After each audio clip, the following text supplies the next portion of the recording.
Hi, everyone.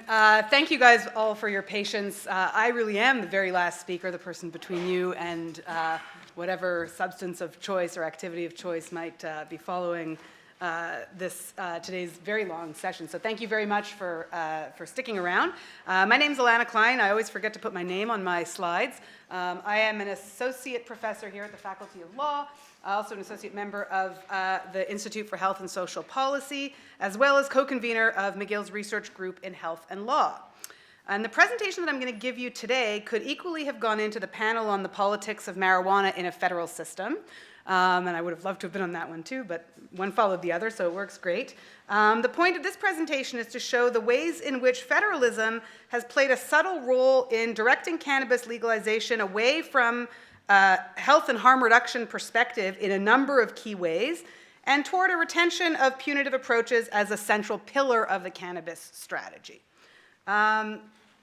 I was going to start with a little harm reduction primer. I know I was conscious that I was the last person presenting, and I figured it would have been done, and it essentially has. So I'm going to go through it rather quickly, just to situate my conversation here. What I wanted to say is to situate the key features of harm reduction that distinguish it from dominant approaches to drugs, in particular the criminal war on drugs model and abstinence-based disease models of drug use. Now, the definition is, of course, contested, and that's what this slide is meant to show, precisely because harm reduction is in many ways deliberately resistant to being boxed in to specific definitions in ways that you'll come to understand through this presentation. Part of an element of harm reduction, which I'll come to, is its pragmatism. And so the question is less what defines it as much as the fact that it works, right? So harm reduction saved my life.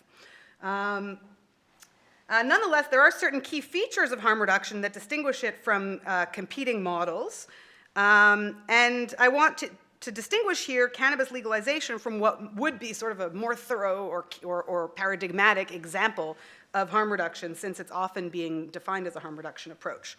Harm reduction is often defined as a philosophy, policy approach, set of practices that seeks to reduce the negative impacts of drug use without requiring that consumption be reduced. That may seem relatively simple. And you'll see, through the discussions that we had today, that sometimes there were discussions about cannabis legalization that were interested in reducing harm, and sometimes there weren't. But the point is, it need not necessarily be reduced. Of course, people can always choose not to consume. Harm reduction, don't worry, you don't have to actually look at this. This is just to give you a sense of some of the complexity. This was a sort of a mapping of one recent harm reduction conference and all the various subjects that were addressed. We'll put these slides up, so if you're interested, you can go and look.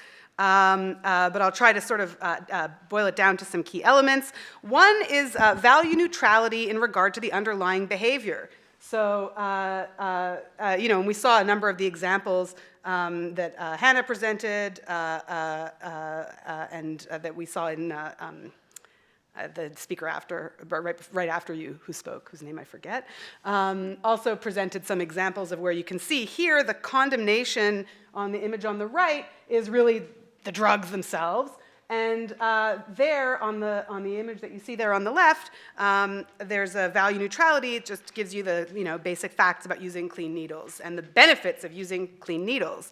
And you can see that this value neutrality is presented when harm reduction approaches are compared or embedded within other areas that are less contentious in values terms. So harm reduction is similar to using sunscreen. Right? Yes, there may be a harm to the sun, but there's also benefits to the sun, and you can mitigate the harms and the benefits by using sunscreen, seatbelts, bicycle helmets. Yes, there are harms associated with driving, but we don't criminalize driving full stop. We do things to try to mitigate the harms. So again, the focus is on eliminating harm or adverse consequences, and as was indicated by some other speakers, those could be caused by the behavior itself, by criminalization itself, or oftentimes by the stigma surrounding. Harm reduction is also based on rationality and evidence-based practice over dogma, symbolism, and belief, and all of the speakers this afternoon have alluded to that in one way or another. I didn't think I'd really be the first person to put a Reefer Madness poster up, but I also thought I wouldn't just be the second. And you can see the difference there between these approaches that sort of exaggerate harms in order to achieve a certain kind of end. This marijuana poster that was Colorado one, some of you may recognize it, that was produced, I think, in 2012, was eventually taken down because it was conflicting so badly with the other much more positive messages that you guys saw out of Colorado. What's marijuana? What's good about it? Nothing. And you see this picture that looks not unlike some of the methamphetamine ads that terrorizing methamphetamine ads that we've seen around. And that's to be opposed to a system that's focused on honest education. And so on the right there on the right, you see another image of nitrous oxide information. And all it does is tell you what it is, how it's used, what its effects are, and how to be careful, much the same way you might for sunbathing. It's also known, of course, to be pragmatic. So harm reduction works for people who use drugs. The other image that you see over on the left is pragmatic, maybe a little bit stigmatizing of millionaires, but you get the idea. Another key feature of harm reduction, very important one, is, and I hope we're going through these, you're asking yourself, well, how much does the picture of cannabis legalization in Canada that we have seen look like these essential features of harm reduction? Another key feature of harm reduction is that it is bottom-up. The PUD, the person who uses drugs or who is engaging in whatever the activity is in question, sunbathing, sex, any of those things, is themselves treated and seen as expert and agent. And that's why Serge's work is harm reduction work, right? And so I've put a number of images up here, Nothing About Us Without Us, which is, of course, a phrase borrowed from the disability movement, but that's very central in the harm reduction movement as well. And what you see there on the left is a pop-up safe injection site here in Canada that was established by organizations of people who use drugs based on a model that Jordan Westphal, the Canadian Association of People Who Use Drugs, has created on the basis that, yes, we do have official sanctioned safe injection sites, but they're not always doing enough. They're not driven necessarily, they can be, but they're not necessarily driven by the people who use drugs themselves. They could be and should be. So this is, again, a document or a model offered by the Canadian Association of People who Use Drugs. As opposed to, and this is just, I just threw it in because it was an article in the National Post by Chris Selly about listening to senators debate the marijuana bill and all of the various misconceptions and areas of confusion that they had about marijuana use, its risks, its harms, largely because it didn't look like any of the senators had really had much personal experience with cannabis use, or if they did, it wasn't coming out very usefully in their commentary during the Senate debates. Another feature of harm reduction is that it's humanistic, non-punitive, non-authoritarian, and non-judgmental. And so I think probably one of the better images there is the one that says that you see there over on the right that says. This is a health provider, and this health provider says, "We know our patients who use alcohol, drugs, and cigarettes value their health. Our goal is to provide every patient with the best medical care we can. We're here to help you, not judge you." Right? That's another key element of harm reduction. And I'll have you bear those in mind as we talk about cannabis legalization. Now, cannabis legalization, in many ways, the reasons underlying it, and you can see those in some of the public statements that have been made, and also in the task force report, actually go back to the Ledane Commission report, which has been mentioned many times in 1969, often in harmony with harm reduction types of arguments. So, we've seen them over and over again through the conference, and I won't belabor them, but there are things like, for example, that criminalization brings people involved to involvement with criminal organizations, that it sends, and this is, I think, very important, exaggerated messages about harm that undermine any sort of public education function that you might hope to get out of criminalization. And again, many of these are long-standing arguments. Since that time, though, what has emerged is this massive health and human rights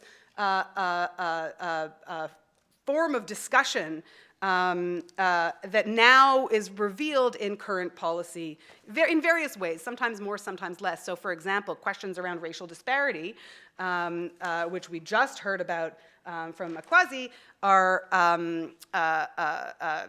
we're not present explicitly in the Ledane Commission report, and so now, if you look even, for example, at the CAMH's document on cannabis legalization, they recognize the racial disparities of criminal law enforcement in relation to cannabis as a public health issue interfering with the health and well-being of racialized Canadians.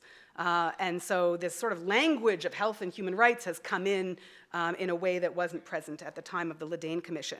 And so up there, of course, I've got a picture of our former Minister of Health as she introduced on April 20th, as it happens, 2 years ago, the plan to, 2 years ago, wasn't it?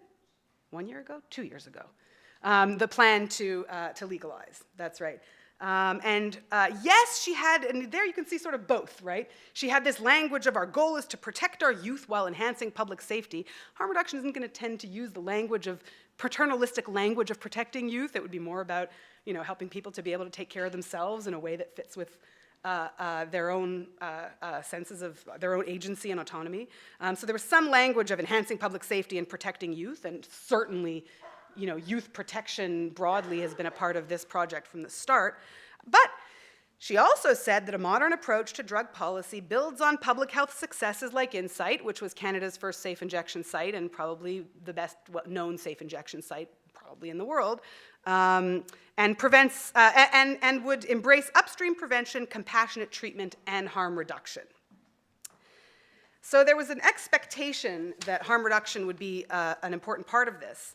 But in the end, what we've seen in Bill C-45 is that the harm reduction elements are often either explicitly countered in the text of the legislation itself in a number of ways, or are left implicit, and these are sort of things that we're going to talk about in the future, how to involve greater involvement, for example, of people who actually use drugs in policy setting, but it hasn't been driven by that.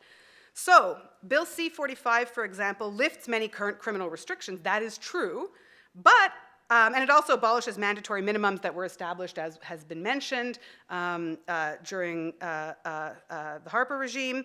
But it also actually raises maximum penalties for illegal growing or distributing to 14 years, where previously it had been 10. And this is so despite little evidence, right, because you'll recall harm reduction is evidence-based, that long sentences are effective for deterring behavior. So any criminologist in the room knows this better than I do, but it's the certainty of getting caught over the length of the sentence that has been shown in numerous research studies over the years to determine deterrence. And that's why it's very frustrating when the government defends these high sentences by saying, well, yes, but we're going to use our discretion and we're not really going to do that. Oh, well, then what was the point of that? It has no real important basis or no real meaningful basis in criminological evidence. So it's frustrating to hear all this discussion of evidence-based programming and evidence-based policy when there are so many things that are contraindicated on the evidence. We also have what I call provincial criminalization. I put it in quotation marks because, after all, as you'll see, this is a presentation about jurisdiction, and jurisdiction over criminal law comes from the federal government. Nonetheless, provincial regimes are often more restrictive here than they are than the federal regime, and more restrictive than other similar substances with a similar profile of risk. And here I mean alcohol and tobacco. I'm a little bit wary of overdrawing the alcohol and tobacco comparisons because I think in many ways they don't fit that neatly. Alcohol is a substance that has long been tolerated and celebrated in many ways in society, whereas cannabis much less so. And tobacco is a substance that has been driven by industry in a way that cannabis so far has not been. And so I worry about those comparisons. Nonetheless, I'm still going to draw them,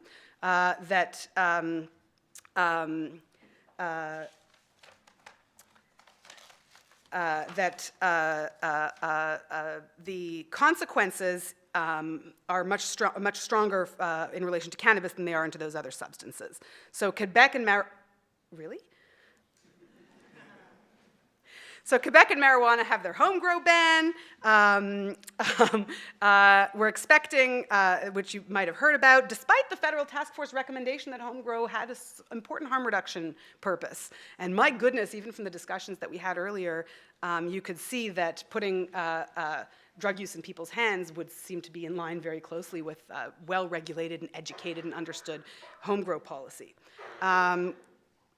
Okay, so as you can see, I think the distinctions from the harm reduction approach are evident in a number of ways. The evidence base is not always evident. There's a strong reliance on stigma, continued reliance on stigma. How much did we see about the dangers to youth, for example? And a heavy reliance on criminalization and supply control through the criminal law. And in some ways, this relates to federalism, and I'll describe this obviously very briefly. In part, of course, it's driven by ideology, right? So the Quebec Minister of Health has said, listen, Quebecers don't want this, without really being exactly clear on why. There was a poll and it said that people didn't support legalization, but it's not very clear why, so it's not based in evidence. Part of the criminalization, the ongoing criminalization, is driven by federalism. The federal authority here, source of authority, is the criminal law power. And in fact, federal criminal law authority has been very broad and has included things like tobacco regulation and alcohol regulation. And so it makes sense, but criminal laws, in order to be valid, actually have to remain punitive and stigmatizing by definition according to Canadian jurisdictional doctrine. So you can't have a criminal law unless it has a prohibition, prohibitionist, contains a penalty, and is directed at a public health evil or some other form of evil, but in this case, the type of evil they're concerned about is a public health evil, right? Stigmatizing. It has to be. For that reason, people have pointed out that the purposes, if you look at the purposes in Bill C-45, those purposes are often punitive purposes, right?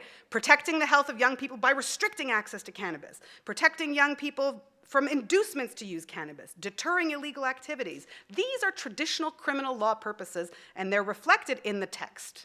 Now, some people might say, well, listen, there are other purposes in Bill C-45 as well. So it does say that it will provide for the illicit production of cannabis, and it does say that it will reduce the burden on the criminal justice system in relation to cannabis, and perhaps most importantly, it says we'll also be trying to provide access, or the part of the purpose of the law, excuse me, is to provide access to a quality-controlled supply of cannabis.